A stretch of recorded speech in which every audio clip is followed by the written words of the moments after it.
இவங்க பல்லாயிரம் கோடி வேலை வாய்ப்புகள், பல ஆயிரம் கோடி முதலீடுகள், பல ஆயிரம் கோடி முதலீடுகளை நாங்கள் ஈர்த்திருக்கிறோம்னு இந்த 5 வருஷத்துல ஓசில வந்து டூர் போனது தான் முதலமைச்சர் வந்து குடும்பத்தோட வந்து துபாய், சிங்கப்பூர், அமெரிக்கா, லண்டன்னு போயிட்டு சுத்திட்டு வந்தது தான் வந்து இந்த 5 வருஷத்துல நம்ம எல்லாருமே பார்த்துட்டு இருக்கோம். தொழில்துறை அமைச்சராக இருக்கக்கூடிய டிஆர்பி ராஜா, நீங்கள் எவ்வளவு முதலீடு ஈர்த்திருக்கிறீர்கள், இந்த 4 ஆண்டு காலத்தில் செய்த சாதனை என்ன தொழில்துறையில்னு கேட்கும்போது வெள்ளை பேப்பரில் அவர் காட்டினார். காங்கிரஸ்லேயே அதுக்கான குரல்கள் எழுதிட்டு தான் ஏன் நாம் ஆட்சியில் பங்கு கேட்கக்கூடாது, நாங்கள் வந்து அதிகமான சீட்டு கேட்போம். இல்லை, சட்டம் ஒழுங்கு சிறப்பாக இருக்கணும்னா முதல்ல காவல்துறை ஒழுங்காக இருக்கணும்ல, காவல்துறை ஒழுங்காக இருக்கணும்னா அதுக்கு முதலமைச்சர் அதை வந்து கண்ட்ரோலில் வச்சிருக்கணும்ல.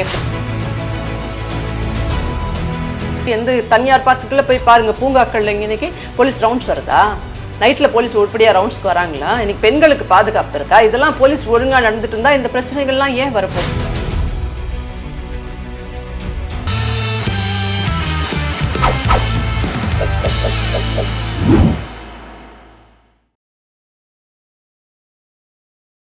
ஜெம் டிவி நேயர்கள் அனைவருக்கும் வணக்கம். அதிமுகவின் செய்தி தொடர்பாளர் வழக்கறிஞர் சசி ரேகா அவர்கள் நம்மோடு இணைந்துள்ளார். அவரிடம் விரிவாக விவாதிக்கலாம்.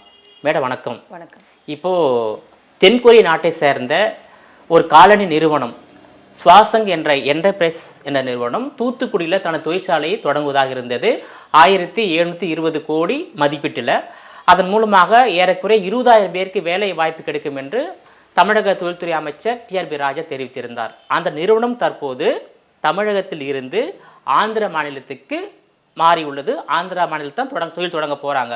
இந்த மாதிரி பல தொழிற்சாலைகள் தமிழகத்தில் தொடங்கியிருந்த நிலையில் பல்வேறு காரணங்களுக்காக வெளி மாநிலங்களில் தனது தொழிற்சாலை தொடங்குவதற்கான காரணம் என்ன? இந்த நிலையில் தமிழக தொழில்துறை என்பது உன்னத வளர்ச்சியை அடைந்து கொண்டிருக்கின்றது என்று அந்த துறையை சேர்ந்த அமைச்சர் டிஆர்பி ராஜா தெரிவித்துள்ள கருத்து எப்படி பார்க்குறீங்க? டிஆர்பி ராஜா வந்து முதலமைச்சர் போலவே அவரும் ஒரு ரைட்டர் வச்சிருக்காருன்னு நினைக்கிறேன். எழுதுறதுக்கு ஏதாவது இந்த மாதிரியான கேள்விகள் வரும்போது எழுதி கொடுத்ததை வந்து படிச்சுட்டு போகிறதே தான் வேலையாக இருக்காரு. அட்லீஸ்ட் எழுதி கொடுத்ததை படித்தா கூட பரவாயில்ல, 5,000 10,000 ஒரு காமெடி வருமே, அந்த மாதிரி இவங்க பல்லாயிரம் கோடி வேலை வாய்ப்புகள், பல ஆயிரம் கோடி முதலீடுகள், பல ஆயிரம் கோடி முதலீடுகளை நாங்கள் ஈர்த்திருக்கிறோம்னு இந்த 5 வருஷத்தில் ஓசியில் வந்து டூர் போனது தான் முதலமைச்சர் வந்து குடும்பத்தோடு வந்து துபாய், சிங்கப்பூர், அமெரிக்கா, லண்டன்னு போயிட்டு சுற்றிட்டு வந்தது தான் வந்து இந்த 5 வருஷத்தில் நம்ம எல்லாருமே பார்த்துட்ருக்கோம். நீங்களே பார்த்தீங்க, ப்ரெஸ் மீட்டில் வந்து முதலமைச்சரும் சரி, எந்த ஒரு சுற்றுப்பயணம் போயிட்டு வரும்போது தொழில் முதலீடு இருக்கிறதுக்காக போகிறேன்னு சொல்கிறவர் திரும்ப வரும்போது ஒரு நாளாவது வந்து ஒரு ஏர்போர்ட்டில் வந்து பேசும்போது நாங்கள் இதையெல்லாம் ஈர்த்திருக்கிறோம், இதெல்லாம் வந்து செயல்பாட்டுக்கு வந்திருக்கிறது, சென்ற பயணத்தில் இவ்வளோ வேலை வாய்ப்பு கிடச்சிது, இத்தனை கம்பெனிகள் வந்திருக்கின்றன, எழுதி பார்த்து படிக்கலாம்ல. பார்த்து தான் படிக்கிறார் அவர் அங்கே ப்ரெஸ் மீட்டில் கேட்கும் போதே அடுத்த கேள்விக்கு பதில் அப்படின்னு கேள்வி கேட்கறதுக்கு முன்னாடியே சொல்கிறத எழுதி வச்சு தான் படிக்கிறார். ஸோ அப்படி இருக்கும்போது இது அட்லீஸ்ட் இவர்கள் வந்து முதலீடு ஈர்த்திருந்தால், தொழில்துறை வந்து இங்கே வளர்ந்திருந்தால், தொழில் முதலீடுகள் அதிகரித்திருந்தால், இல்லை வந்து வேலை வாய்ப்புகள் கிடைச்சிருந்தா எழுதி வச்சதையாவது படிக்கலாம்ல. ஒரே ஒரு ப்ரெஸ் மீட்லையாவது அவர் போகும்போதும் சரி, போயிட்டு வரும்போதும் சரி, இத்தனை ஆண்டுகளில் நான் இங்கே போனேன், இவ்வளோ ஈர்த்துட்டு வந்து இப்போ போகிறேன், இவ்வளோ நாங்கள் டார்கெட் வச்சுருக்கோம், இவ்வளோ ஸ்டார்ட் அப்க்கு வந்து நாங்கள் வந்து அட்ராக்ட் பண்ண போகிறோம் அப்படின்னு ஏதாவது ஒரு தகவல் அவர் சொல்லியிருக்காரா? சரி, அவர் தான் சொல்லலை, அவர் எழுதி வச்சதை படிச்சுட்டு போகக்கூடியவர். தொழில்துறை அமைச்சராக இருக்கக்கூடிய டிஆர்பி ராஜா, நீங்கள் எவ்வளவு முதலீடு ஈர்த்திருக்கிறீர்கள், இந்த 4 ஆண்டு காலத்தில் செய்த சாதனை என்ன தொழில்துறையில்னு கேட்கும்போது வெள்ளை பேப்பரில் அவர் காட்டினாரு. வெள்ளை அறிக்கை தர முடியுமா என்பது, இதுதான் வந்து எங்களுடைய வெள்ளை அறிக்கை அப்படின்னு வெள்ளை பேப்பரை காட்டும் போது தெரியலையா உங்களுக்கு? பரீட்சையில் பதில் தெரியாத மாணவன் என்ன செய்வான்? வெறும் வெள்ளை பேப்பர் அப்படியே பேப்பரை கொடுத்துட்டு தான் வருவான். அவனாவது ஏதாவது கேள்வி பார்த்தாது கிரிக்கிட்டு வருவான். இவங்க அதையும் செய்யறது கிடையாது. ஸோ வெள்ளை பேப்பரை காட்டினா இப்போ பிளாங்காக தான் இருக்குது, நத்திங் இஸ் தேர் அப்படின்றது தான் இவங்களோட லட்சணம் காட்டுகிறது. நீங்கள் சொன்ன மாதிரி சமீபத்தில் கூட கங்கை கொண்டானில் ஆரம்பிக்க இருந்த கூகுள் சிஇஓ வந்து அது கூகுளை சார்ந்த ஒரு கம்பெனி சிஇஓ நம்ம சுந்தர் பிச்சை தமிழ்நாட்டை சேர்ந்தவர். அதை கூட இங்கே வந்து இவர்களால் ஈர்த்துட்டு வந்து இங்கே வந்து ஒரு தொழில்துறை வளர்ச்சி, அதன் மூலம் வேலை வாய்ப்பு, அதை செய்யறதுக்கு வழி இல்லை, அவங்க ஈஸியாக ஆந்திராவுக்கு போகிறாங்க. இந்த 4 ஆண்டுகளில் தொடர்ந்து இதுதான் நடந்து. மற்ற மாநிலங்களை தேடி தான் தொழில்துறையினர் கம்பெனிகள்லாம் போயிட்டுருக்கு. ஒரு வளர்ச்சி கூட வந்து இவங்களால காட்ட முடியல. இருந்தால் தான் சொல்லியிருப்பாங்களே, நாங்கள் என்ன வச்சுட்டா வஞ்சனை பண்ணுறோன்ற மாதிரி தானே அவருடைய முதலமைச்சருடைய பேச்சும் தொழில்துறை அமைச்சர் பேச்சும் இருக்கு. இவங்க என்ன சொன்னாங்க, இப்போ ரீசெண்டாக நான் வந்து போயிட்டு வந்த இந்த 3 ஆண்டு கால பயணங்களில் வந்து 34,000 கோடி ரீசெண்டாக போன சுற்றுப்பயணத்தில் முதலமைச்சர் சொன்னார் 34,000 கோடி ரூபாய் வந்து முதலீடுகளை நாங்கள் ஈர்த்திருக்கோம், அதில் 11 லட்சம் பேருக்கு வேலைவாய்ப்பு கிடைக்கும்னு சொன்னார். எங்கே கிடச்சிருக்கு? எந்த கம்பெனி வந்திருக்கு? 166 கம்பெனிகள் வந்து புரிந்துணர்வு ஒப்பந்தம் போட்டிருக்கோம், நாங்கள் MOU போட்டிருக்கோங்கன்னு சொன்னார். 23 போனப்போ 666 இங்கே ட்ரேட் சென்டரில் இவங்க வந்து தொழில் முதலீட்டாளர் மாநாடு நடத்திட்டு 666 கம்பெனிகள் வந்து MOU போட்டிருக்காங்க அப்படின்னாங்க. ஒன்று கூட போடலைன்றது தான் உண்மை. இதுதான் வந்து அம்மனமான உண்மை. தமிழக தொழில்துறை அமைச்சர் TRB ராஜா வந்து தமிழக தொழில்துறை உன்னத வளர்ச்சியை நோக்கி சென்று கொண்டிருக்கிறது என்ற தகவலை தெரிவித்துள்ள, அது உண்மையா இல்ல உண்மைக்கு புறம்பான நடத்துகின்ற சாராய ஆலைகள் வேணா, TRB ராஜா குடும்பத்தினர் நடத்துகின்ற சாராய ஆலைகள் வேண்டுமானால் உன்னத வளர்ச்சியை பெற்றிருக்கும். திமுக குடும்பத்தினர் ஜெகத் ரட்சகன் போன்றவர்கள் நடத்தக்கூடிய அந்த சாராய ஆலைகள், இவர்கள் நடத்தக்கூடிய தொழிற்சாலைகள், இவர்கள் நடத்தக்கூடிய தொழில்கள், இவர்களுடைய அந்த கட்டிங் கமிஷன் கலெக்ஷன் கரப்ஷன் இல்லையா, அது வேணா வந்து உன்னத வளர்ச்சியை அடைந்திருக்கிறதுன்னு சொல்லலாமே தவிர அப்படித்தானே இருக்கு. டாஸ்மாக்ல இவங்க 50,000 கோடி இலக்கு வச்சு தானே இவங்க வந்து வியாபாரம் பண்ணிட்டு இருக்காங்க. வேற எந்த துறையில இவங்க இலக்கு வச்சு பண்ணிட்டு இருக்காங்க? இலக்கு வச்சு என்னத்து தொழில்துறையில் இலக்கு வச்சிருக்காங்க இவங்க? இல்ல மருத்துவத்துறையில் ஏதாவது இலக்கு வச்சிருக்காங்களா இவங்க? இல்ல போக்குவரத்து துறையில் ஏதாவது இலக்கு வச்சு இவங்க செயல்பட்டு இருக்காங்களா? எதுவும் கிடையாது. கஜானாவை காலி எப்படி வந்து 2006-11 கஜானாவை காலி பண்ணி வச்சுட்டு போனாங்களோ, புரட்சி தலைவி அம்மா வந்த பின்னாடி சட்டமன்றத்திலே பேசி எனக்கு ஓராண்டு டைம் கொடுங்க, இந்த பால்விலை உயர்வுலாம் நீங்க கொஞ்சம் தாங்கிக்கோங்க, நான் சரி பண்ணிடுறேன், அது EBR இருந்தாலும் சரி மற்ற துறைகளும் அப்படின்னு சொல்லிட்டு கேட்டுட்டு நாங்கள் வந்து அதை சரி பண்ணோம். அதே போல தான் இந்த முறை இவங்க ஜீரோவாக்கி கஜானாவை தொடச்சி வச்சுட்டு போற தொழில் கடனே பார்த்துக்கோங்க. நீங்க 50 ஆண்டு கால திராவிட வரலாறுலேயே உங்களுக்கு 4 லட்சம் கோடி தான் கடன். நாங்க லாஸ்டா ஆட்சி விட்டுட்டு போற வரைக்கும் இப்ப டபுளால வாங்கி வச்சிருக்காங்க. 10 லட்சம் கோடி கிட்ட கடன்ல தான் இலக்கு நிர்ணயிச்சிருக்காங்க. 11 லட்சம் கோடி கடன் இலக்குன்றதை வேணா இவங்க நிர்ணயிச்சுட்டு வச்சுட்டு போயிருக்காங்களே தவிர வேற எந்த சாதனை இவர்கள் செய்யவில்லை. இதுவரை ஒரு கம்பெனியை போல மற்ற மாநிலங்களுக்கு போனதுதான் காரணம். இன்னொன்னு மற்ற சொல்ற கம்பெனிகள் கூட வராம அண்டை மாநிலங்களுக்கு போறதுக்கு காரணம் இவர்கள் அதுக்கான லேண்ட் அக்யூசேஷன் அது எங்க இருக்கு? இவங்க நில அபகரிப்பு தான் திமுக காரங்களே செய்துடுறாங்களே எல்லா இடத்துலயும். நில அபகரிப்பு சட்டம்னு ஒண்ணு கொண்டு வந்ததே 2011 ஆட்சிக்கு வந்த பின்னாடி இவர்களுக்காகத்தான். அதுல ஃபர்ஸ்ட் விக்கெட் பாத்தீங்கன்னா NKKP ராஜா தான். NKK பெரியசாமி 2011 புதுசுல 6-11 அவங்க ஆடிச்சு. 2011 வந்த பின்னாடி அம்மா நில அபகரிப்பு சட்டம்னு கொண்டு வந்தது அதிமுகவினருக்காக கொண்டு வந்தது. அதுலதான் ஃபர்ஸ்ட் விக்கெட் NKKP ராஜான்னு சொல்றேன். கட்டி வச்சு அவருடைய மனைவி அவரெல்லாம் வந்து ஒருத்தர் நிலத்தை அபகரிச்சு வீட்டில் கட்டி வச்சு அடிச்சு அவங்களுக்கு எதிராக அந்த நிலத்தை புடுங்கிட்டு அனுப்பின வரலாறு நீங்க பத்திரிகைகள்ல பார்த்துருப்பீங்க. அம்மா பிள்ளை குடும்பத்தை எல்லாரையும் இந்த மாதிரி எல்லா மாவட்டங்கள்லையும் திமுக வரும்போதெல்லாம் அந்த நில அபகரிப்பை சிறப்பாக செய்வாங்க. அந்த மாதிரி தான் இப்பவும் பண்ணிட்டு இருக்காங்க. இவங்களே நிலங்களை அபகரிச்சுக்கும் போது இவங்க எங்க இந்த கம்பெனிகளுக்கு கொடுப்பாங்க? அவர்களுக்கான தொழில் வாய்ப்புகளை எங்கேருந்து ஏற்படுத்துவாங்க?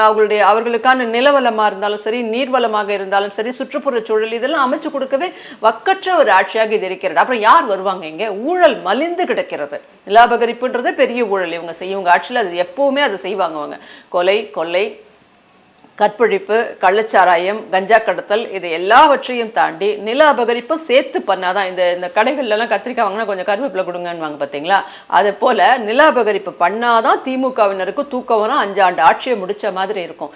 எங்க பார்த்தாலும் நில அபகரிப்பு நடக்கிறது. இப்போ கார்பரேஷன் இருக்கக்கூடிய இடங்கள் எல்லாம் பார்த்தீங்கன்னா சீல் வச்ச பில்டிங்கை ஒரு அமௌண்ட் பேசி சீலை எடுக்கிறாங்க. எடுத்துட்டு அவங்க ஒரு அமௌண்ட் பேசுறது, கட்டிங் வாங்குறது, கமிஷன் வாங்குறது, லஞ்சம் வாங்குறது. அப்புறம் எந்த தொழில்துறை எந்த தொழில் முதலீட்டாளர்கள் இங்க வந்து தொழில் பண்ண முடியும்? ஆனா பாருங்க 5,000 10,000 பிம்பிலிக்கு பிலா பின்னர் காமெடி வர்ற மாதிரி 30,000 கோடி தொழில் முதலீடு எடுத்துட்டேன், 11 லட்சம் பேருக்கு வேலை கொடுத்துட்டேன், ஆண்டுக்கு 30 லட்சம் பேருக்கு வேலை கொடுப்பேன், அறிக்கையில என்ன வேணா பேசுவாங்க. இது வெற்று விளம்பர அரசுன்றதை 4.25 வருஷத்துல நிரூபிச்சிருக்காங்க. மக்கள் இதை தெளிவாக உணர்ந்து கொண்டிருக்கிறார்கள், பார்த்துட்டு தான் இருக்காங்க எல்லாத்தையும். அதுக்கு ஆகச்சிறந்த உதாரணம் தான் நீங்க சொன்ன அந்த வாசன் கம்பெனி ஆந்திராவுக்கு போனது. இப்போ தொழில்துறையிலும் தமிழக அரசு முழு படுதோல்வி தானா? முட்டை தான் வாங்கியிருக்கு, படுதோல்வி இல்லை. அதுக்கும் கீழே ஏதாவது இருந்தால் கூட நீங்கள் சொல்லலாம். அளவீடே கிடையாது. சும்மா வெற்று பேப்பர் காட்டும் போதே தெரியலையாங்க. ஏதாவது ஒரு பொறுப்புள்ள ஒரு அமைச்சர் ஒரு ப்ரெஸ் மீட்டில் வந்து யாராவது வெறும் காகிதத்தை காட்டுவாங்களா? செய்திருந்தா காட்டிட்டு போயிருக்கலாம். இல்லை என்ன மாதிரியான கிண்டல் துணி! எவ்வளவு மக்களை வந்து தரக்குறைவாக நினைத்திருந்தால் மக்கள் பணத்தில் வரி பணத்தில் உட்காந்துட்டு அமைச்சராக இருந்துட்டு இவங்க ஒரு அமைச்சர் ஓசின்வார், இன்னொரு அமைச்சர் நீ எஸ்சி தானேன்னுவாங்க, இன்னொரு எம்பியாக இருந்தவர் நீங்கள் கோயிலுக்கு போகிறவங்களாம் வேசின்னு நம்ம இதில் மனு தர்மத்தில் சொல்லியிருக்கு. இதெல்லாம் யார் பார்த்துட்டு இருக்காங்க? இந்த மாதிரி தான் இவர்கள் பொழுதை போக்கி கொண்டிருக்கிறார்கள். அரசு பணத்தில் கார் வச்சுட்டு அரசு பங்களாக்களில் மக்கள் வரி பணத்தில் வாழ்ந்து கொண்டு தொழில் முதலீடு பற்றி கேட்டால் பத்திரிகையாளர்களையும் மதிப்பது கிடையாது, ஊடகங்களையும் மதிப்பது கிடையாது, பொதுமக்களையும் மதிப்பது கிடையாது, எதிர்க்கட்சியையும் மதிப்பது கிடையாது. வெறும் கிண்டல் துணியில் எதை வேணாலும் சொல்லிட்டு பொழுது போக்கிட்டு சிரிச்சுட்டு போகிறது தான் வந்து இவர்கள் தன்னிலையிலேயே இருக்கிறார்களான்றது தான் மக்கள் பார்த்துட்டு இருக்காங்க எல்லாருமே. இது இப்போ தமிழக நகராட்சி நிர்வாகம் மற்றும் குடிநீர் வழங்கல் துறையில நேரு அவர்கள், அதாவது வேலை வரலாறு காணாத ஊழல். ஆமா, 900 கோடி ஊழல், 99 கோடி ஊழல்.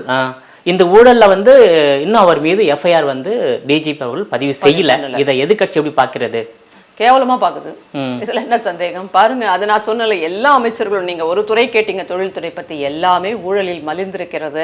நிலாபகரிப்பு தொடங்கி கள்ளச்சாராயம் வரை கமிஷன் கலெக்ஷன் கரப்ஷன் தான் போயிட்டு இருக்குன்னு சொல்லிட்டேன் நான். இந்த துறை இதை அப்படியே அமைக்கிடுவாங்க. அதுக்கு பதில் என்ன பண்ணுவாங்க? உடனே பாஜக அரசை பார், பாசிச அரசை பார், அதிமுக பாஜக கூட்டணியை பார், இவர்கள் கூட்டணி இப்படி அப்படின்னு இந்த மாதிரி வாயில வடை சுட்டுட்டு அது ஒரு அறிவு திருவிழான்னு அறிவே இல்லாதவர்கள்லாம் சேர்ந்து ஒரு திருவிழா நடத்திட்டு மங்களம் பாட்டிட்டு போயிடுவாங்க. இதுதான் பண்ணுவாங்க. இந்த மாதிரி வரும்போது ஏதாவது ஒரு திசை திருப்பும் விஷயங்களை செய்திருவாங்க. இது வரைக்கும் KN நேருவோ முதலமைச்சரோ இது குறித்து பதில் சொல்லி இருக்கிறார்களா? ஒரு சாமானியனுடைய நம்பிக்கை என்ன? இப்ப நீங்களும் நானும் என்ன நினைப்போம்? நமக்கு படிப்பு தான் நம்மளுடைய குடும்பத்தை உயர்த்தும், அப்படிதானே நம்மளை சொல்லி வளர்ப்பாங்க. கிராமங்களில் இருக்கவங்க கூட பாடுபட்டு கூலி தொழிலாளர்கள் கூட எதுக்காக பிள்ளைங்களை ஸ்கூலுக்கு அனுப்புகிறாங்க? தன்னறிவு எழுத்தறிவு பெற்ற மாநிலமாக நாங்கள் இருக்கும்போது பார்த்தீங்கன்னா பள்ளி கல்வித்துறையிலும் சரி உயர்கல்வியிலும் சரி 52% ஆக்கி வச்சோம். இந்தியாவிலே வந்து முதல் மாநிலமாக நம்ம உயர்கல்வியில் ஆக்கி வச்சோம். இன்னைக்கு அதோட நிலைமை என்னவா இருக்குது? அப்போ நம்ம என்ன நினைப்போம்? வந்து கல்வி தான் நம்மளை அடுத்த கட்டத்துக்கு கொண்டு போவோம், ஒரு குடும்பத்தை எல்லா வகையிலும் முன்னேற்றக்கூடியதுன்னு. அந்த சாமானியனுடைய கடைசி நம்பிக்கைன்றது அரசு தேர்வு தானே. ஒரு அரசு பணிக்கு போகணும் அப்படின்னும் போது அந்த அரசு தேர்விலேயே பார்த்தீங்கன்னா நீங்கள் டிஎன்பிசி நடத்த வேண்டியது இவங்க ஒரு தனியாக ஒரு அண்ணா யூனிவர்சிட்டியில் வேகமாக வச்சு ஒரு பரீட்சையை நடத்தி அதுக்கு இவங்களே ஆன்சர்ஸை கொடுத்து இவங்களே கொஷின் பேப்பர்ஸ் அவுட் பண்ணி இவ்வளவும் நடந்தும் கூட துளி கூட அசராமல் இவங்களே ஒரு லிஸ்ட்டை வந்து ஒரு ரிசல்ட்டை வெளியிட்டு ஒருத்தர் வேலை வாய்ப்புக்கு 25 லட்சம் ஏஇலேருந்து ஜேஇலேருந்து கார்பரேஷனில் எல்லா போஸ்ட்டுக்கும் 35 லட்சம் ரூபாய் வரைக்கும் விலையை நிர்ணயித்து வாங்கியிருக்கீங்க. நிர்ணயிச்சதெல்லாம் தாண்டி அவ்வளவும் வாங்கியிருக்காங்க.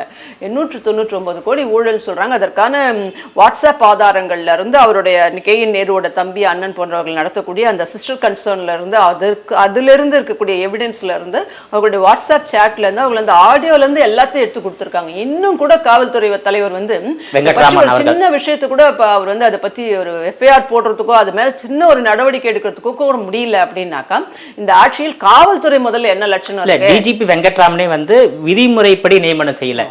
இல்ல, அது வேற. எந்த விதிமுறைப்படி இல்ல, கீழே ஒரு பிசி ஒரு கான்ஸ்டபிள் முதல்ல அவருடைய பணியை ஒழுங்கா செய்யறாரு. இந்த ஆட்சியில ஒரு 100 மீட்டர் தூரத்துல அங்க போலீஸ் எதுக்கு நிப்பாங்க? வாய ஊதுன்னு சொல்லிட்டு நீங்க அங்க வந்து அவங்க கிட்ட கலெக்ஷன் வாங்குறதுக்கு தான் அவங்களும் அந்த மாதிரி ஆயிட்டாங்க. இதை தான் பார்த்துட்டு இருக்கேன். கஞ்சா இன்னைக்கு எங்க பார்த்தாலும் புழக்கத்துல இருக்கு. எந்த பார்க்ல இங்க இருக்கக்கூடிய எந்த அரசு பார்க்லயும் எந்த தனியார் பார்க்குள்ள போய் பாருங்க, பூங்காக்கள்ல இன்னைக்கு போலீஸ் ரவுண்ட்ஸ் வருதா? நைட்டில் போலீஸ் உருப்படியாக ரவுண்ட்ஸ்க்கு வராங்களா? இன்னைக்கு பெண்களுக்கு பாதுகாப்பு இருக்கா? இதெல்லாம் போலீஸ் ஒழுங்காக நடந்துட்டு இருந்தா இந்த பிரச்சனைகள்லாம் ஏன் வரப்போகுது உங்களுக்கு? முதலமைச்சர் வைத்திருக்கக்கூடிய இந்த காவல்துறையின் லட்சணம் கீழ்நிலை கடைநிலை காவலர் வரைக்கும் இதுதான் லட்சணம். எல்லாரும் தெரிஞ்சுக்கிட்டாங்க. கொடுக்க வேண்டியதை கொடுத்துட்டா இந்த ஆட்சியில் நம்ம ஜாலியாக ஸ்டேஷன்லேயே உட்காந்துருக்கலாம், இல்லை சந்துமுனையில் எங்கே வேணால் நம்ம சேரை போட்டு இல்லை வீட்லேயே கூட உட்காந்துக்கலாம், எங்கே வேணால் சேர் போட்டு உட்காந்துட்டு நம்மளும் டாஸ்மாகே சுற்றி வரலாம். அந்த லிமிட் போலீஸ் அங்கேயே சுற்றி வந்து அங்கே தர வேண்டிய கலெக்ஷனை அன்னைக்கு வர வேண்டிய கமிஷனை அவங்க வாங்கிட்டு போயிடுறாங்க. இதை தாண்டி இந்த ஆட்சியில் என்ன உருப்படியாக நடக்குது? இப்ப காவல்துறை தலைவர் அதுக்கு உருப்படியான தலைவர் கிடையாது. அது பலமுறை எங்களுடைய பொதுச் செயலாளர் எதிர்க்கட்சி தலைவர் அண்ணன் எடப்பாடியார் குரல் கொடுத்துட்டாரு, அறிக்கை மூலமா கொடுத்துட்டாரு, ட்விட்டர் போட்டு பார்த்தாரு, பிரஸ் மீட் மூலமா சொல்லி பார்த்தாரு. காவல்துறை தலைவர் வந்து உருப்படியா நிலையானவரா போடுங்க. எதுக்காக இப்படி வந்து டெபுடேஷன் மாதிரி எல்லாம் வச்சிருக்கணும்? அது எவ்வளவு பெரிய உயரிய பதவி இல்ல. சட்டம் ஒழுங்கு சிறப்பா இருக்கணும், முதல்ல காவல்துறை ஒழுங்கா இருக்கணும்ல. காவல்துறை ஒழுங்கா இருக்கணும், அதுக்கு முதலமைச்சர் அதை வந்து கண்ட்ரோல்ல வச்சிருக்கணும்ல. இப்படி லா அண்ட் ஆர்டர் லட்சணம் சீர்கட்டு கிடக்கிறது தமிழ்நாட்டில். இதுவரை வரலாற்றில் இல்லாத அளவுக்கு அதுக்கு ஒரு தலைவர் கூட போட முடியாத அரசு இது. என்ன அரசாங்கம் இது?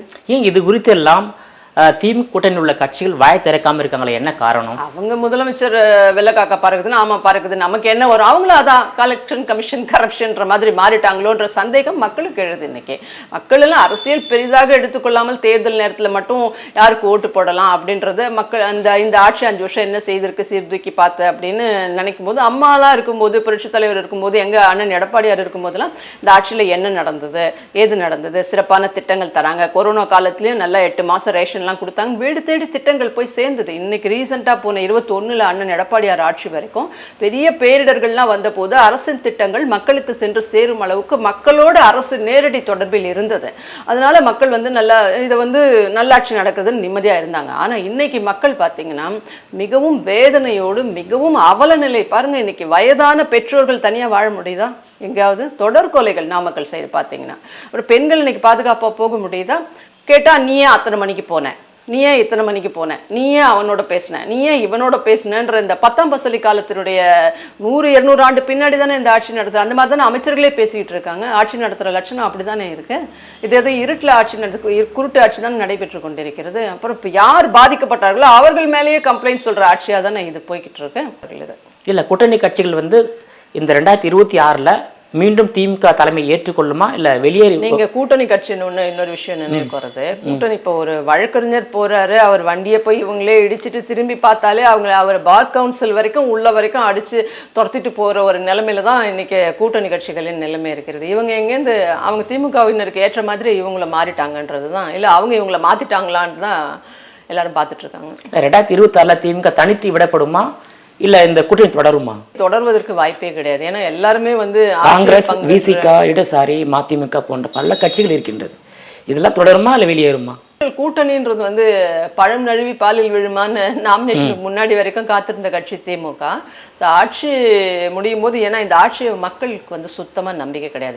இந்த ஆட்சி மாறணுன்றது ஒரு குடிமகனும் தனித்தனியாக பாதிக்கப்பட்டிருக்கிறார்கள். விலைவாசி உயர்விலிருந்து, வரி உயர்விலிருந்து, அத்தியாவசிய பொருட்கள் விலை உயர்வு வரைக்கும் எல்லாருமே பாதிக்கப்பட்டிருக்காங்க. ஸோ திமுக தயவு செய்து இன்னும் 10-15 ஆண்டுக்கு வரக்கூடாதுன்ற முடிவை மக்கள் எடுத்துட்டாங்க.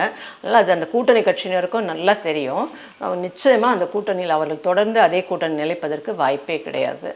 காங்கிரஸ்லேயே அதுக்கான குரல்கள் எழுதிட்டு தான் இருக்கேன். நாம் ஆட்சியில் பங்கு கேட்கக்கூடாது, நாங்கள் வந்து அதிகமான சீட்டு கேட்போம் அப்படின்றது கேள்விகள் வந்துட்டுருக்கு. கம்யூனிஸ்ட்டும் வந்து சண்முகம் போன்றவர்கள் இந்த ஆட்சியின் அவலங்களை பேசிக்கிட்டே தான் இருக்காங்க. இதெல்லாம் எதுக்காக? எங்களுக்கான மதிப்பு மரியாதைன்றது சீட்டில் தானே தெரியும். ஸோ அதிகமாக வேணுன்றதை கேட்கறதுக்கான குரல்களாக தான் இதை நம்ம எல்லாமே. விசிகாவும் வந்து ஆட்சியில் அதிகம் பங்கு வேணும், கூடுதல் தொகுதி வேணும்னு கேட்குறாங்க. ஆனால் கொடுக்கக்கூடிய மனநிலையில திமுக இல்லை. ஆமாம், அதுதான் ஏற்கனவே அவங்க நிரூபிச்சிட்டாங்களே. விசிகாவெல்லாம் பாருங்க, அந்த சிதம்பரம் சைடு அவங்களுக்கு வந்து சேர்மன் 2 சேர்மன் தர சொன்னாங்க. இன்ன வரைக்கும் அதை கொடுத்துருக்காங்களா? முதலமைச்சரே, இன்னைக்கு இருக்கக்கூடிய முதலமைச்சர் ஸ்டாலினே சொன்னார், நீங்கள் அந்த சேர்மன் பதவிகளில் திமுகவினர் இருக்கக்கூடாது, அது கூட்டணி கட்சிகளுக்கு விசிகாவுக்கு கொடுத்துருங்கன்னு. இன்ன வரைக்கும் அதை அவங்க கட்சிக்காரங்க மதிச்சாங்களா? இப்போ திமுகவுக்கு மாற்றுனா அதிமுக தான். அடுத்து மக்களே கூட வந்து இப்போ இந்த உதயசூரியனுக்கு அடுத்து இது வேண்டாம் அப்படின்னு முடிவு பண்ணும்போது ரெட்டையிலே தான் அவர்கள் முதல் தேர்ந்தெடுக்கக்கூடிய இந்த தேர்தலை பொறுத்த வரைக்கும். ஸோ ரெட்டையிலேக்கு தான் அதுக்கு நிகராக அவர்கள் பார்ப்பார்கள். ரெட்டையிலே தான் நம்பர் 1 கட்சி கடந்த காலங்களிலே நிரூபிக்கப்பட்ட ஒன்று. அதனால நிச்சயமா வந்து அதிமுக கூட்டணிக்கு தான் வர வேண்டும். அதிமுக தான் அது தலைமை தாங்கி ஆட்சி கட்டிலில் அமர வைக்கக்கூடிய வல்லமை உடைய கட்சி அதிமுக தான். ஸோ திமுக மாற்றுனா அதிமுக தான். ஸோ அதிமுக ஆட்சி கைப்பற்ற சொல்லியிருக்கீங்க. இன்னொரு விஷயம் திமுகவிலே பார்த்தீங்கன்னாக்கா, இன்னொரு விஷயம் வந்து முதலமைச்சர் மு க ஸ்டாலின் தலைமையில் ஒரு அணி, அந்த குடும்ப வாரிசு அரசியல துர்கா ஸ்டாலின் தலைமையில் ஒரு அணி, கனிமொழி தலைமையில் ஒரு அணி, உதயநிதி ஸ்டாலின் தலைமையில் ஒரு அணி, அதே போல வந்து சபரிசன் தலைமையில் ஒரு அணி. அந்த திமுகக்குள்ளேயே 5 அணிகள் இருக்கின்றது. இந்த 5 அணிகள் எந்த தலைவரிடம் கூட்டணி கட்சிகள் பேச்சுவார்த்தை நடத்த வேண்டும் என்ற ஒரு குழப்பத்தில் இருக்கிறாங்க. ஆனா அந்த 5 அணிகளுக்கு வந்து நம்ம 234 தொகுதி தனித்து போட்டிடலாமா, உதயசூரியன் சின்னத்தில் போட்டிடலாமா என்ற எண்ணத்தில் இருக்காங்க. அவங்க தனித்து போட்டிட்டா ஜெயிப்பாங்களா? இல்லை, உதயசூரியனில் போட்டிட மாட்டாங்க. அசம்பிளி தேர்தலை பொறுத்த வரைக்கும் அவங்கவுங்க கட்சியோட அவங்க ரெகக்னைசேஷனை அவங்க மெயின்டைன் பண்ணணும் அப்படின்னும் போது, அவங்க சென்ற முறையே விசிகா போன்றவர்கள் வந்து அந்த ரெகக்னைசேஷன் மெயின்டைன் பண்ணணும் அப்படின்னு அவங்க வந்து எங்களுக்கு பொது தொகுதி கொடுங்கன்னு கேட்டதை, இரட்டை இலக்கத்தில் வேணுன்ற கோஷம்லாம் முன்னாடியே இருந்தது. கம்யூனிஸ்டாக இருந்தாலும் சரி, காங்கிரஸ் வந்து 50 சீட்டுக்கு மேலே கேட்பாங்கன்றது, அதே போல் விசிகா வந்து அவங்களும் இரட்டை இலக்கத்தில் கேட்பாங்க, மதிமுக உட்பட அவ்வளோ கேட்பாங்கன்னு. ஸோ எல்லாருமே நெருக்கடி கொடுப்பார்கள். கொடுக்கும்போது நிச்சயமாக ஆட்டோமேட்டிக்காக எப்படி இது திமுகவினுடைய பவர் சென்டர் நெல்லிக்காய் மூட்டை போல சிதறி இருக்கிறது, அதே போல் இந்த கூட்டணியும் சிதறும். இப்போ திமுக அந்த 5 அணிகள் உருவாகி எழுதி வச்சுக்கோங்க. நிச்சயமா திமுக இன்னைக்கு இல்லைங்க, எப்பவுமே வந்து அது வந்து எங்களெல்லாம் இப்போ எங்களுடைய இயக்கத்தை பார்த்தீங்கன்னா எங்களுக்கு கழகம் தான் குடும்பம், அவங்களுக்கு குடும்பம் தான் கழகம். இப்படி பல பவர் சென்டர்ஸ் இருப்பாங்க, மாமா மச்சான் மருமகன் புள்ள அப்படின்னு பல பவர் சென்டர்ஸ், தங்கச்சி அப்படின்னு நிறைய பேர் இருப்பாங்க. அவங்க வந்து எப்பவுமே இதே போல தான் அவங்க குடும்பத்தில் யாரை அணுகுவது, இந்த கோஷ்டியே பெரிய கோஷ்டியாக இருக்கும் அவங்களுக்குள்ள. ஸோ இதை வர்ற ஆட்சியை மக்களுக்கு வந்து வரி பணமாக இருந்தாலும் சரி, மற்றவற்றை வந்து வளங்களை மக்களுக்கு பிரித்து கொடுக்குறாங்களோ இல்லையோ, அவங்க குடும்பத்துக்கு முதல்ல பிரிச்சுட்டது போக தான் மற்றது வந்து அவங்க அமைச்சர்களுக்கு. இப்படி தான் ஆட்சி இருக்குமே தவிர மக்களுக்கு எதுவும் போய் சேராது இந்த ஆட்சியில். அதனால் இந்த பவர் சென்டர்ஸே பெரிய பிரச்சனையே. அவங்க அமைச்சர்களுக்குள்ளவே வந்து பெரிய பிரச்சனை. நீ உதயநிதி ஆதரிக்கிறியா, நீ சபரிசன் குரூப்பா, நீ கனிமொழி குரூப்பா, நீ துர்கா ஸ்டாலின் குரூப்பா அப்படின்னு சேகர் பாபு மாசு போன்றவர்களே ஏதோ ஒன்றா நிகழ்ச்சியில் கலந்துக்க சொல்லுங்க. இந்த 4 வருஷத்தில் எந்த நிகழ்ச்சியில் அவங்க 2 பேரும் உட்காந்து கலந்துட்டு சுமூகமாக ஒரு நிகழ்ச்சியோ ஒரு திட்டத்தையோ மக்களுக்கு பண்ணியிருக்காங்க? ஏன் KN நேரு, சேகர் பாபு தூய்மை பணியாளர் விவகாரத்திலே எடுத்துக்கோங்களேன், யார் வந்து பேசியிருக்கணும் நியாயமா? KN நேரு தானே உள்ளாட்சித்துறை அமைச்சர், நகர்ப்புற உள்ளாட்சி, அவர் தானே வந்து பேச்சுவார்த்தை நடத்திருக்கணும். அவர் எத்தனை முறை வந்தார்? சேகர் பாபு தானே அங்கேயே சுற்றிட்டு இருந்தார். அப்புறம் அப்போ 2 பேரும் ஒன்றா வந்து பேச்சுவார்த்தை நடத்தினாங்களா? இல்லை ஏதாவது ப்ரெஸ் மீட் கொடுத்துருக்காங்களா? அது சம்மந்தமாக பண்ண மாட்டாங்க. இது எல்லாமே அணிகளுடைய அந்த கட்சியில் இருக்கக்கூடிய பிளவு, பவர் சென்டர்ஸ்னுடைய விளைவு தான். அப்போ இவர்களின் நிலைமையே இப்படி இருக்கிறது. என்ன நவகிரகம் போல் ஆளுக்கு ஒரு பக்கம் சுற்றிட்டு இருக்காங்க, மக்களை பற்றி கவலை இல்லை, அவங்க கொள்ளடிக்கிறது, அவங்க பவர் சென்டர்ஸ்க்கு கொண்டு போய் கொடுக்கறது, இப்படி தான் நடந்துட்டு இருக்குன்னா அப்போ கூட்டணி கட்சிகளின் நிலைமை என்னவா இருக்கும்னு நீங்கள் சிந்திச்சுப்பா. அதுதான் இப்போ வெற்றி தோல்வி நிர்ணயிப்பது பார்த்தீங்கன்னாக்கா எந்த கூட்டணி வலுவாக இருக்கின்றதோ அந்த கூட்டணி தான் மக்கள் ஆதரிக்கிறாங்க. பீகாரோட பார்த்தீங்கன்னாக்கா NDA கூட்டணி வலுவாக இருந்தது, ஆதரிச்சாங்க, 202 இடத்துல வெற்றி பெற செய்தாங்க. அதே போல் தமிழ்நாட்டில் இன்னைக்கு இந்த நிலையில திமுக கூட்டணி தான் வலுவாக இருக்கின்றது. ஆனால் அதிமுக கூட்டணி வலுவாகவும் இல்லை, வலுவிழந்தும் இல்லை. ஸோ இந்த நிலை மாறுமா? அதிமுக பாஜக கூட்டணி வலுவாக மாறினாதான் வெற்றி பெற முடியும். அதுக்கு சாத்தியக்கூறு இருக்கா? திமுக கூட்டணி வலுவாக இருந்திருந்தா வேங்கவேல் பிரச்சனை வந்திருக்க வாய்ப்பே கிடையாது. திமுக கூட்டணி வலுவாக இருந்தாக்கா சாம்சங் கம்பெனியில் அவ்வளோ பெரிய பிரச்சனை நடக்கும்போது தொழிலாளர் பிரச்சனை எழுவதற்கு வாய்ப்பே கிடையாதுல்ல. கம்யூனிஸ்டுகள் அதை எதிர்த்து குரல் கொடுத்தாங்க. வேங்க வயலுக்கு இவங்களும் வந்து CBI போனோன்னு திருமாவளவன் போன்றவர்கள் கேட்டாங்க. இன்றைக்கி இருக்கக்கூடிய சட்டம் ஒழுங்கு பிரச்சனைகள் நடந்தே இருக்காது உங்களுக்கு. இந்த கூட்டணி வலுவாக இருந்திருந்தா இவங்கெல்லாம் போய் சொன்ன ஒன்று முதலமைச்சர் அதை கன்வின்ஸ் பண்ணி சரி பண்ணியிருக்கணும்ல, அதை உடனடியாக தீர்த்து வச்சிருக்கணும்ல. போக்குவரத்து தொழிலாளர்கள் இன்ன வரைக்கும் போராடிட்டு இருக்காங்க, அரசு ஊழியர்கள் போராடிட்டு இருக்காங்க, ஜாக்டோ ஜியோ போராடிட்டு இருக்காங்க, ஆசிரியர் கூட்டமைப்பு போராடிட்டு இருக்கு. பழைய ஓய்வூதியத்தை நீங்க வந்து அமல்படுத்தணும், நீங்க வாக்குறுதியில சொல்லிட்டு தானே வந்தீங்க அப்படின்ற விஷயங்களை அதுக்கெல்லாம் கூட சேர்ந்து கம்யூனிஸ்ட் போராடிட்டு தான் இருக்காங்க. அவர்கள் வெளியில வந்து நீங்க பெருசா மீடியா ஃபிளாஷ் பண்ணலைனாலும் அந்த போராட்டங்கள் எல்லாவற்றிலும் வந்து காங்கிரஸ் தொழிற்சங்கமா இருந்தாலும் சரி, கம்யூனிஸ்ட் தொழிற்சங்கங்களா இருந்தாலும் சரி, எல்லாவற்றிலும் அவங்க வந்து சம்பள உயர்வுல இருந்து பழைய ஓய்வூதியம் அமல்படுத்தணும்ன்ற வரைக்கும் அரசுக்கு எதிராக தான் நிக்கிறாங்க. அந்த கட்சிகள் அரசுக்கு எதிராக இருக்கிறாங்க, விவசாயிகளும் அரசுக்கு எதிராக இருக்காங்க. கொடுத்த வாக்குறுதி நிறைவேற்றவில்லை என்று அனைத்து துறை அந்த ஊழியர்கள் சமூக மக்கள் போராடுறாங்க, குறை சொல்றாங்க அந்த அரசாங்கத்தின் மீது. இருந்தாலும் அப்புறம் எப்படி அந்த கூட்டணி வலுவா இருக்குன்னு கேக்குறேன் நான். கூட்டணி வலுவா இருக்கு, வெற்றி பெறாங்க. ஆனா மக்கள் தான் எப்ப தெரியுமா கூட்டணி வந்து உடைய ஆரம்பிக்கும் தெரியும் பாத்தீங்கன்னா, இந்த பிரச்சனைகள் எல்லாம் இவங்க கலந்துக்கிறாங்க, அந்த கூட்டணி கட்சி தலைவர்களும் சேர்ந்து குரல் எழுப்புறாங்க அப்படின்னும் போது தேர்தல் கூட்டணி அந்த பேச்சுவார்த்தை வரும்போது அப்பதான் அவங்களுடைய முகத்தை காட்டுவார்கள். அது வரைக்கும் வந்து நம்ம கூட்டணிக்கு வந்துட்டோம், சரி ஏதாவது நல்லது நடக்குமா அப்படின்ற எண்ணத்துல இருந்துட்டு இருப்பாங்க.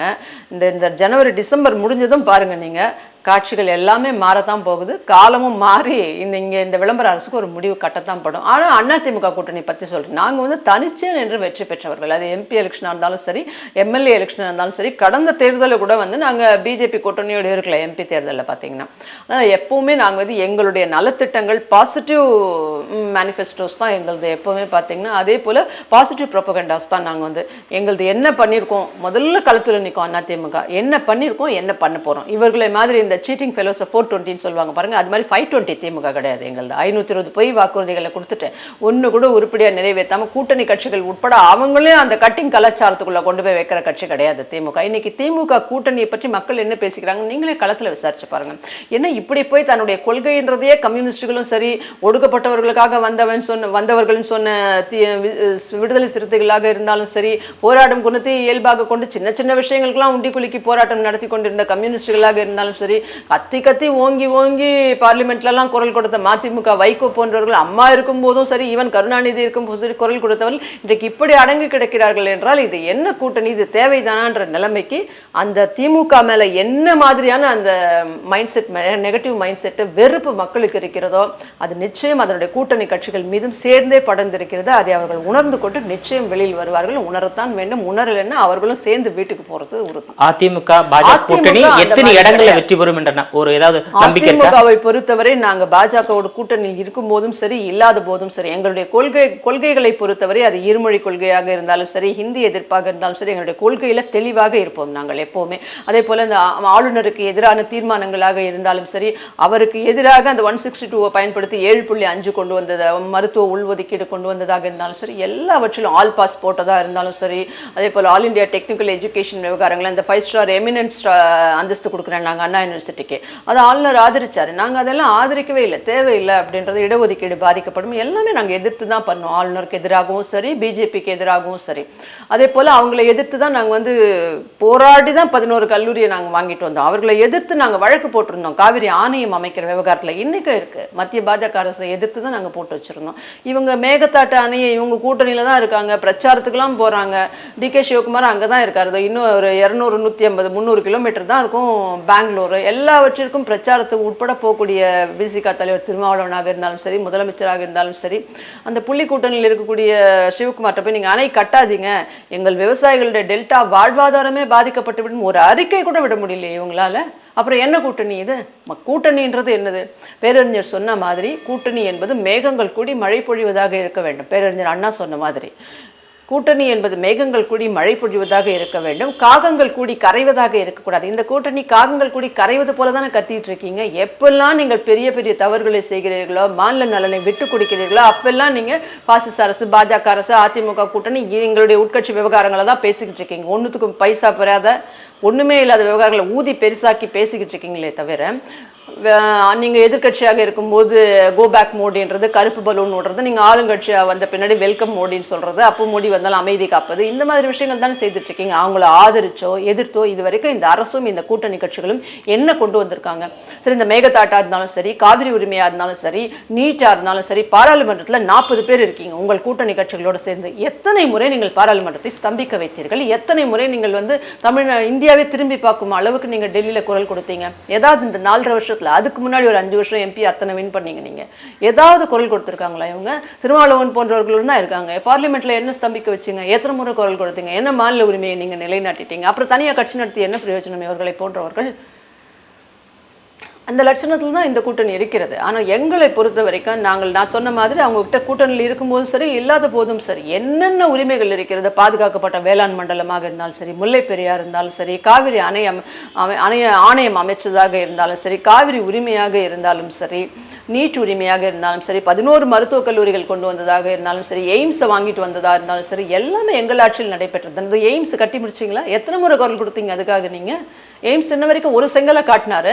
நாங்கள் ஆட்சிக்கு வந்தால் வந்து ஒரே கையெழுத்தில் நீட் இல்லாமல் பண்ணிடுவோம், நாங்கள் ஆட்சிக்கு வந்த பின்னாடி நீட்டுக்கு நாங்கள் தீர்வு கண்டுருவோம், எய்ம்ஸ் எல்லாம் முடிச்சிடுவோம். என்ன பண்ணீங்க? 2 எம்பி எலெக்ஷன் போயிடுச்சு, ஒரு சட்டமன்ற தேர்தல் முடிஞ்சு இன்னொன்று வரப்போகுது. உருட்டுறதே வேலையாக இருக்கிற உதயநிதியாக இருந்தாலும் சரி, முதலமைச்சராக விளம்பரம் பண்ணிக்கிட்டு இருக்கிற முதலமைச்சராக இருந்தாலும் சரி, என்ன சாதிச்சிங்கன்னு சொல்ல முடியுமா? உருப்படியாக ஒன்று கூட இல்லையே. மெட்டீரியலிஸ்டிக்காக எதையாவது, பொட்டன்ஷியலாக எதையாவது காட்ட முடிஞ்சுதா? அப்புறம் எங்கள் கூட்டணியை பற்றியும் எங்களுடைய ஆட்சியை பற்றியும் எங்களுடைய செயல்பாடுகளை பற்றி பேசுறதுக்கு உங்களுக்கு என்ன திராணி இருக்கிறது, என்ன வக்கு இருக்கிறது உங்களுக்கு? நான் இவ்வளோ அடுக்குனேன், இதில் ஒரு உரிமையாவது இவர்களால் நிலைநாட்ட முடிஞ்சுதா? குறைஞ்சபட்சம் மேகதாட்டு இப்போ கட்டுவோன்னு சொல்கிறாங்க, ப்ராஜெக்ட் ரிப்போர்ட் கேட்டாங்க, டிபிஆர் கேட்டிருக்கு சுப்ரீம் கோர்ட்டு, அதை எதிர்த்து இவங்க என்ன பண்ணிட்டாங்க? என்ன பண்ண போகிறாங்க? இல்லைன்னா நிச்சயம். உங்களுடைய விரிவான தகவலுக்கு ரொம்ப நன்றி மேடம். நன்றி.